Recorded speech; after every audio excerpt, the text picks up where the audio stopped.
Hi guys, Matt Schlicht from Zapchain, and I'm here with Matthew Martin, the CEO of Blossom. Welcome to the Bitcoin course. Thank you. Glad to be here. So we are explaining Bitcoin as simply as possible for all the lovely millions of people who are watching. You can wave to them, it's cool. Because Bitcoin can be kind of complicated to learn in the beginning, and I think we've all gone through that. So thank you for joining us. Yeah, my pleasure. Glad to be here. So tell us a little bit about Blossom. So Blossom's a peer-to-peer investment platform for interest-free financing. We're focused on giving financing options to Muslims which don't accept or borrow with interest. So there's not a lot of financing options out there for people who want to get investment without interest, and that's what we're enabling for small businesses. Got it. And then does it work with Bitcoin too? Absolutely. So we see Bitcoin as having a lot of really interesting properties that make what we do a lot easier. Cool. So how did you get into Bitcoin? Like, Bitcoin was started a little over 5 years ago. Some people got into it a while ago. Some people recently got into it because the price spiked. So when did you get in, and how did that happen? So I first heard about Bitcoin pretty soon after the paper was originally published. I was working in financial technology at the time at a mobile payments company called Boku. And so we're checking the financial press, right? And Bitcoin kind of came on the financial press as, hey, there's this interesting project people are working on. It was that stage. I think when I first checked the price of Bitcoin, it was around 2.5 cents. Wow. Unfortunately, I didn't just take 3 or 4 paychecks and dump them into Bitcoin. Or even like $1. Even $1, right? So it was a while after that before I bought my first Bitcoin. I think I bought my first Bitcoin when it was around $12 to $14. But when I first heard about Bitcoin, I thought, this makes sense. This is really cool. This is the natural digitization of money. And so I was pretty jazzed about it. So were you like confused about Bitcoin? Like, most people, when they hear about Bitcoin, they've probably heard like, oh, Bitcoin is a currency. Maybe I use it to buy illegal drugs, or it's some like magic internet money. Kind of, what was your like reaction at first? So, my initial reaction was, this is awesome. I really hope the government doesn't just like poo-poo this idea into oblivion. Right. So I think the idea of fundamentally, how do you have two people on the internet who don't inherently trust each other, but yet still facilitate a transaction between them without counterparty risk? That's really powerful. And so I was really excited about sort of the blockchain technology in general and how that can be applied. Right, so blockchain, that's a good point. So the other thing is, a lot of media has covered Bitcoin, and typically when they're doing that, they're talking about Bitcoin as a currency. Yes. But that's not actually why you and I and a lot of other people are really excited about it. There's actually this whole other side of Bitcoin, which is blockchain, which is Bitcoin as a protocol. Exactly. So what, for everybody watching who's learning about this for the first time maybe, do you want to explain kind of what Bitcoin as a currency is and what Bitcoin as blockchain as a protocol is? Absolutely. So think about it on the two sides. One, you have a network where you can move value through that network. On the other side, you have the actual token that moves through that network. So similar to how we have a banking system, and that banking system has a network. It's a closed network. So you have to be a bank in the United States to be part of that network, or plug into a bank that's part of that network. And then dollars flow through that system, right? Just numbers in a spreadsheet, essentially. So in the same way, Bitcoin is a network that facilitates the movement of value between people all over the world, but it's an open network. So that means anyone can join this network. You can download the software, install it on your computer, and boom, you're part of the Bitcoin network. On the other side, the token with which you transmit that value on the Bitcoin network is, quote, Bitcoin. So it's both the network that facilitates the movement of that value and also the token that flows through that system. Right, and so the network would be blockchain. Exactly. The blockchain technology is the technology that enables people who don't know each other, don't trust each other, to join this open, free-for-all network and have it work perfectly, and have make sure that when I spend Bitcoin, the token, that I actually have the right to spend those tokens, and those aren't your tokens. I mean, it would be nice if they were my tokens. And yeah. I well, I wish I had more tokens as well. So what, like, Bitcoin, we've used the dollar, people have used, like, fiat, we have, like, paper money, and we've even gold back in the day. What kind of problems did they have that Bitcoin is now solving? Yeah, great question. So I think, first it's important to understand some of the fundamental properties of money, right? And some of those properties Bitcoin Bitcoin is very well suited to solve, and others it's not so good, right? And when I say Bitcoin, I'm talking now about Bitcoin the token. So one thing like the currency. The currency, Bitcoin the currency, exactly. So one thing Bitcoin does really well is you can divide it into very, very small units. Our currency does that pretty well. Historically, gold and silver have done that pretty well because they're metals and they're easy, they're fungible, right? You can create really small units out of a big hunk of gold. Right. I mean, big hunk of gold, right? That'd be a lot of gold. Really big hunk of gold. Yeah. So you can create very small denominations, sort of, out of gold and silver, which is why they're very valuable. The inability to be forged. So you want something that I can't take a rock and spray paint silver over it and say, oh, this is silver, you should accept this as payment, right? And so silver and gold had those properties for thousands and thousands of years. The Federal Reserve and companies all over the world that print banknotes, they developed their own technology to put holograms and stickers and all sorts of, not stickers, but these cool little logos. That would be cool, though. That would be cool if it was just a sticker. Now it's money, right? Yeah. But that's what they want to avoid, obviously, right? So there's a lot of technology put into physical banknotes in terms of making sure they're not counterfeit. And so the blockchain technology is actually what enables this flow of value between people who don't know each other with a guarantee that it's not counterfeit. And so the way the blockchain technology does that is through what's called a proof of work.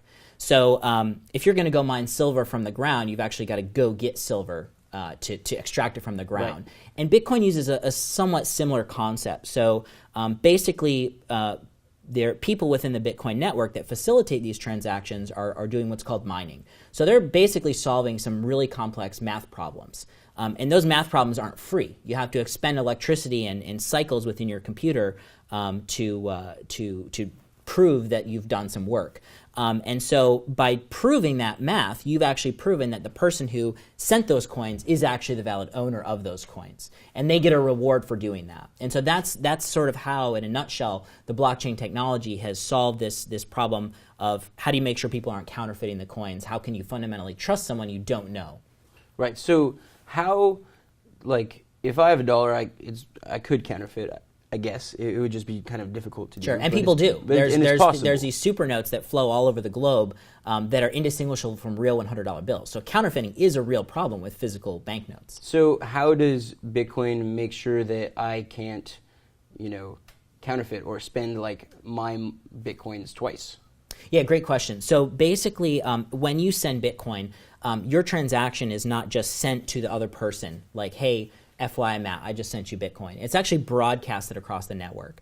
So what that means is your computer and every other computer connected in the system get notified of this event that occurred, that Matt sent Bitcoin to Matthew. And so what happens is each of those points in the network verify that transaction by solving this math problem. And it uses what's called cryptography. And cryptography is what keeps you secure online today. So if you've ever gone to your bank website and you've seen that little HTTPS, that's using cryptography under the hood. That's the way computer scientists solve the problem of how can you make sure that when I go to my bank website, there's not someone in the middle who's listening, who's faking my bank website to get my credentials. Or even when you log in on Facebook. Or even when I log in on Facebook, exactly. Or use Google or any other service. Yep. So cryptography is well understood, and it's been in use for quite a while, and that's what keeps us safe online. Bitcoin and the blockchain technology take advantage of cryptography to solve this problem of trust. So you've been talking a lot about trust as we've been talking, and I think one of the interesting things is that previously, if you and I didn't know each other and we were going to do some sort of transaction, we would need to have some sort of trust between us. I would maybe need to know who you are. But with Bitcoin, that's not necessarily true. Correct. So it is and it isn't. So I can, with Bitcoin technology, I know that even if I don't trust you, if I receive money from you, the money's mine. If the network has said, yes, Matt sent you Bitcoin, and a certain number of people have verified that, I can trust that. I know the money's now mine to spend. But if I'm selling you a product or you're selling me a product, and I have to pay you in advance, there's still the problem of, are you really going to ship the product after I've sent the money? right? Just like if you go on eBay and you pay money, the money's gone, and now you're trusting the vendor is going to actually send you the goods. So when we talk about trust, we're really talking about the ability to move that value through the system without trusting the people facilitating the transaction or on the other side of the transaction. Now, there's still counterparty risk, just like if you buy something online. If you shop at a store, you have to if a guy in the street comes up and he's like, "Hey, I got an iPhone for $50," and then you buy the iPhone for $50 and the guy walks away, and you're like, "Oh, this isn't an iPhone; it's a brick." Right? Like, that's still a problem, right? And that would be a problem. That would suck, right? don't do that. Yeah, exactly. So Bitcoin doesn't solve that, but what it does solve is how can I move money? So equate it to like you live on the other side of the country, and I'm basically giving an envelope with cash in it to some guy who's going to drive his car across the country to give you the money. That's crazy. Like, who would do that? Especially if you don't know the guy who's driving the money. Bitcoin actually allows you to do that in a secure way. So with Bitcoin, what type of opportunities do you think there are for people that are thinking of starting Bitcoin companies right now? Like, where can people innovate with Bitcoin, like, right this moment? Great question. So, I think fundamentally, like any good entrepreneur should look at problems that exist in the world and figure out how they can solve them. And if Bitcoin happens to be a component of that solution, I think that's awesome. I think there is a little bit of I don't want to say a bubble, but there are a lot of Bitcoin companies who are solving specifically problems around Bitcoin without thinking of the broader picture of what problems worldwide does Bitcoin solve, or what problems as a society in general can Bitcoin solve, of which I think there's a lot. Bitcoin, it's been equated to Bitcoin today as like, the internet in 1997, right? Or the browser in 1997, which I think is a fair comparison. So there's a lot of companies focused already on how do you make the killer app for Bitcoin, the browser? How do you make the browser better to get enough people using the internet, right? The Bitcoin technology. That said, I think there's a lot of the infrastructure that's built up today is built around closed networks, right? Remittance is very based around closed networks. A lot of the payment networks are built around closed networks, right? And so I think, one reason the internet was so successful is not just that it's this technology to move information, but specifically it's a technology that allows anyone to join this network that moves information, right? And Bitcoin has that same disruptive potential. So I think, for example, what we're doing in the peer-to-peer financing world, there are people all over the world who would love to invest in, for example, small businesses, but they can't today because if they wanted to, they'd have to move money to open up a bank account in that country, and they have to know the person. And so one thing I think that's really cool that's emerging is taking sort of Bitcoin V1, like blockchain V1 or whatever, and doing more stuff around sort of how can you make a company where all the people who are members of this company or financing the company don't actually know each other, never meet each other in person, and don't actually ever set up a bank account. And all the money and rules around the governance of that company is distributed using a technology like the blockchain technology. That to me is really freaking exciting.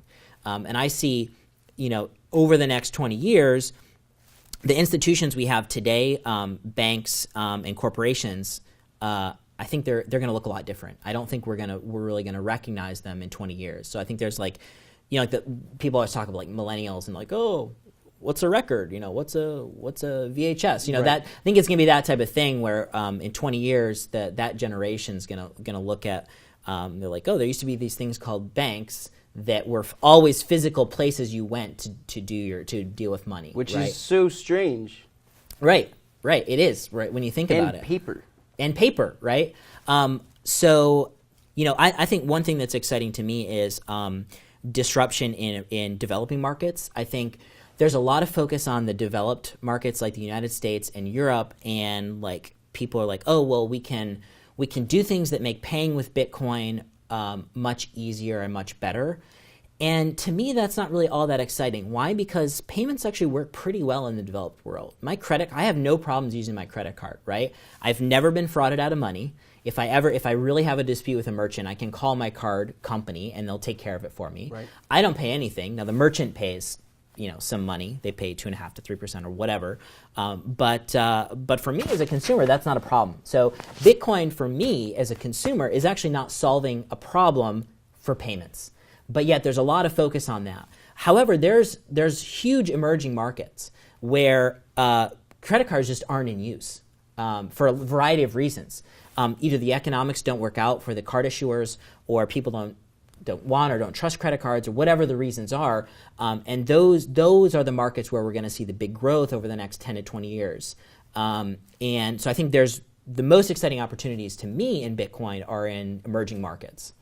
Yeah, I mean, I think Bitcoin has the opportunity to kind of bring everybody in the world up to speed when it comes to finance and banking. Absolutely. I think the other thing that was interesting that you were talking about was when you were saying that you could have a distributed company where none of the employees know each other and everything's kind of handled by the blockchain. Yes. And that's super interesting. Do you think that could happen with governments? I would love to see it happen with governments. I think this idea that we own the people within this line we drew on a map, and when we own them as assets of our country, it's kind of weird, right?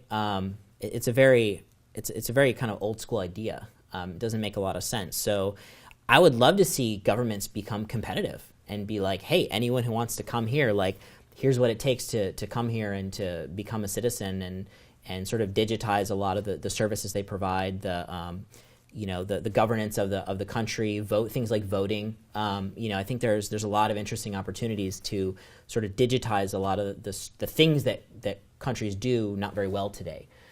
So I think that's a really exciting idea. So I think one problem is obviously that countries sort of have a monopoly. Like if you happen to be born within these borders, to a large degree, unless you have a lot of capital, there's a lot of countries who are like, oh, if you have a lot of capital, we want to bring that money into the country. Right. So you have more freedom of movement.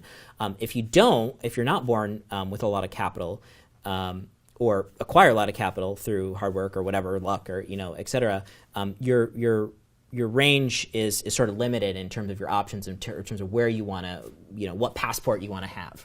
Right. And so it may seem like pie in the sky now, but people who are building offshore floating countries, I think that's awesome, and there just should be, in general, I think there should be more competition between countries.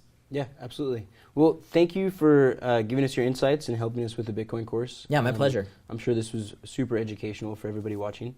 Yeah, awesome. Thanks, Matt. Thanks, man. All right, bye, guys.